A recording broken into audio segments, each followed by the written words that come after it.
Kristu Yezu akuzwe. None ni icyumweru cya 10 mu byumweru bisanzwe by'umwaka. Ariko Kiliziya umubyeyi wacu uyu munsi iraduhamagarira guhimbaza umunsi mukuru w'ubutatu butagatifu. Amasomo matagatifu tuzirikana. Isomo rya mbere twarisanga mu gitabo cy'iyimuka Misiri, umutwe wa 34, umurongo wa 4 kugeza ku wa 6 n'umurongo wa 8 kugeza ku wa 9. Isomo rya kabiri twarisanga mu ibaruwa ya kabiri Pawulo intumwa yandikiye Abanyakorenti, umutwe wa 13, umurongo wa 11 kugeza ku wa 13. Ivanjili ya Yohani, umutwe wa 3, umurongo wa 16 kugeza ku wa 18. Ineza y'umwami wacu Yezu Kristu n'urukundo rw'Imana Data n'ubusabane kuri Roho Mutagatifu bihorane namwe mwese. Iyo ndamutso tumenyereye kuyumva kenshi iyo umusaseredoti aramutsa imbaga yakereye guhimbaza umunsi wa Nyagasani, by'umwihariko n'undi munsi umusaseredoti ayoboye igitambo cy'Ukaristiya. Kenshi kubera kuyimenyera usanga tutabasha kumva uburemere n'uburyohe bwayo, kuko iduhishurira iyobera duhimbaza none ry'ubutatu butagatifu. Ndavuga Imana imwe itwihishurira mu bapersona batatu: Imana Data, Imana Mwana n'Imana Roho Mutagatifu. Uyu munsi ni mucyo tuzirikane iyo ndamukanyo uko bikwiye. Nimwibuke ko mu ndangakwemera yacu tubihamya tugira tuti: nemera Imana Data ushobora byose waremye ijuru n'isi. Nemera n'umwana we w'ikinege Yezu Kristu umwami wacu.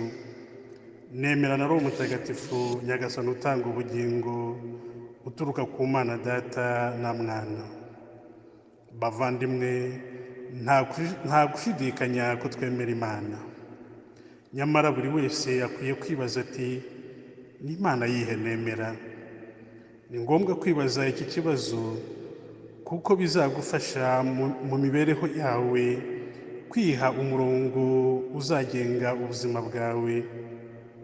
Dufate urugero ruto: niba Imana wemera wumva ari umucamanza utigiramo impuhwe n'ubugwaneza, igahorana uburakari, uzagira imyifatire itandukanye n'iy'uwemera Imana irangwa n'urukundo, ubuntu n'ubudahemuka. Ni nabyo bizaranga umubano wacu n'abandi. Mu gitabo cy'iyimuka Misiri, Imana ubwayo niyo yihishurira Musa ubwo yamusangaga hejuru y'umusozi wa Sinayi. Uhoraho Imana yamanutse mu gacu maze amutangariza izina rye muri aya magambo: Nduhoraho, Uhoraho Imana igira impuhwe n'ineza, itinda kurakara, yuje ubuntu n'ubudahemuka. Si Imana iteye ubwoba abayo, ahubwo ni Imana ibahumuriza. Ari nacyo cyateye Musa kugira amizero muri yo, maze agatinyuka akaganira nayo, akaboneraho no kugira icyo ayisaba. Niba mfite ubutoni mu maso yawe, Databuja niyemere kugendana natwe. Uhoraho Imana nibwo agiranye isezerano na Musa, yemera kugendana n'umuryango wayo. Icyo kikaba ikimenyetso cy'urukundo rwayo rurenze imyumvire ya muntu. Nibyo isomo rya kabiri ryatubwiye neza ko Imana twemera ari Imana yuje urukundo n'amahoro. Kubera urukundo rwayo rw'igisagirane, ibyayo byose ni ubuntu bugeretse ku bundi. Ntabwo isaba ingurane. Yaradukunze, natwe idusaba gusa kuyikunda no gukunda abana bayo bose nta kubavangura. ndetse kugira ngo tubyumve neza yabiduhayemo urugero dusanga mu ivanjiri tumaze kumva. Yezu abitubwira neza atwereka aho urukundo rw'Imana se rugera. Yabitubwiye muri aya magambo ati koko Imana yakunze isi cyane bigeze aho itanga umwana wayo w'ikinege igira ngo umwemera wese atazacibwa ahubwo agira ubugingo bw'iteka. Ni Imana yuje urukundo n'ubuntu ihimbazwa no guhihibikanira abana bayo ikagendana nabo kandi ikamenya icyo buri wese akeneye, ikabikora nta gahato ibashyizeho ahubwo yubahirije ubwigenge bwabo. Kubera iyo mpamvu buri wese uyemera yagombye no kuyibera umwana w'indahemuka. Uyemera kandi akayikorera asabwa kubikorana urukundo rutarangwamo agahato, ubwoba bwo kuzahanwa, kuko ubwoba ari ikimenyetso kigaragaza ubucakara, kikaba indango y'abagaragu, mu gihe urukundo n'ubuntu aricyo kiranga abana bishimiye umubyeyi wabo. Tukibagirwe ko turi abana b'Imana nk'uko Yohana intumwa abitubwira. Ubu turi abana b'Imana ariko uko tuzamera ntibiragaragazwa, gusa tuzi ko igihe Kristo azigaragariza tuzaba dusa nawe. Ibaruwa ya mbere ya Yohani umutwe wa 3 umurongo wa 2. Nk'uko twabivuzeho mu ntango, uyu munsi turahimbaza umunsi mukuru w'ubutatu butagatifu. Yezu ubwe yatwiyeretse atubwira ko akomoka ku Mana Data, kandi yasezeranyije abazamwemera Roho Mutagatifu. Yabikoze ahereye ku bigishwa be ubwo yaboherezaga ngo bajye gukomeza umurimo yari yaratangiye, ati nimwakire Roho Mutagatifu.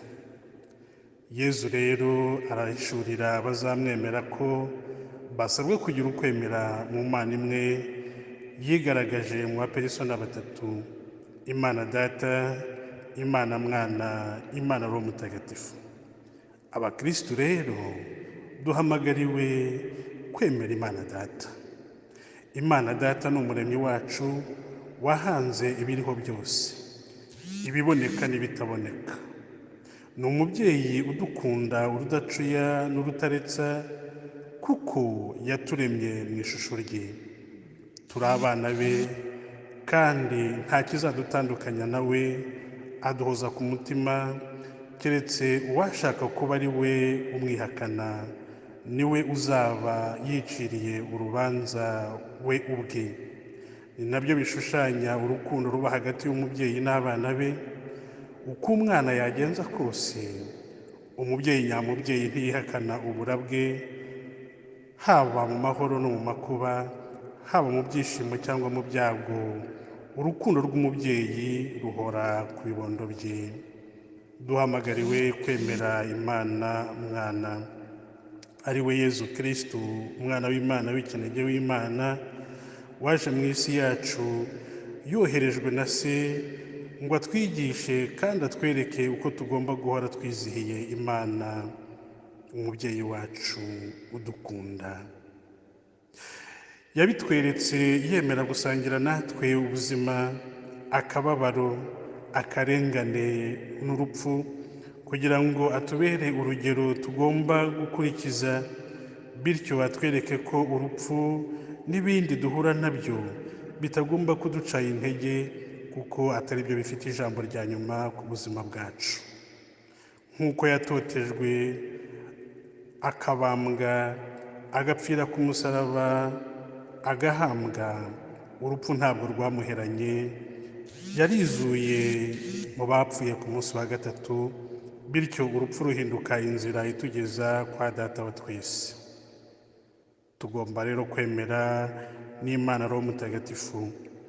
Roho Mutagatifu ni Nyagasani Umuhoza, niwe utanga ubugingo, abana natwe kandi akagendana natwe iminsi yose y'ubuzima bwacu. niwe mbaraga zihindura byose bishya, niwe mbaraga zituma dushira amanga tukamamaza nta bwoba ineza n'urukundo by'Imana kandi tukabigeza no kuri bagenzi bacu. Niwe utuma tubasha kumva neza inyigisho za Yezu, maze ijambo rye rigatura muri twe kandi rikera imbuto nyinshi, tukabasha kumukurikira no kumukurikiza, maze indango yamuranze natwe ikaba ariyo ituranga, dore ko ari nta yindi, ari ukubaho turangwa no gukunda no kugira neza aho tunyuze hose. Niba rero koko turi abakristo koko bitari mu magambo gusa, niduharanire no kwemera iyo Mana imwe we ubwe yaduhishuriye, Imana Data na Mwana ari Umutagatifu. Niturangwe no kuyumvira, tuyikunde kandi tuyiyoboke. Sinasoza ntabibukije ibiranga abayoboke bayo nk'uko Pawulo intumwa yabitubwiye neza muri aya magambo ati: nimuhorane ibyishimo, mutere imbere, muterane inkunga, mushyire hamwe, mubane mwituze, kuko nimurangwa n'iyi migenzo, Imana yuje urukundo n'amahoro izabana namwe. Umunsi mwiza kuri mwese, ntimugacogore. Mwari kumwe na Padiri Anselme Musafiri. Umunsi mwiza kuri mwese, ntimugacogore. Mwari kumwe na Padiri Anselme Musafiri. Musingize Nyagasani, bana b'abantu mwese. Musingize Nyagasani.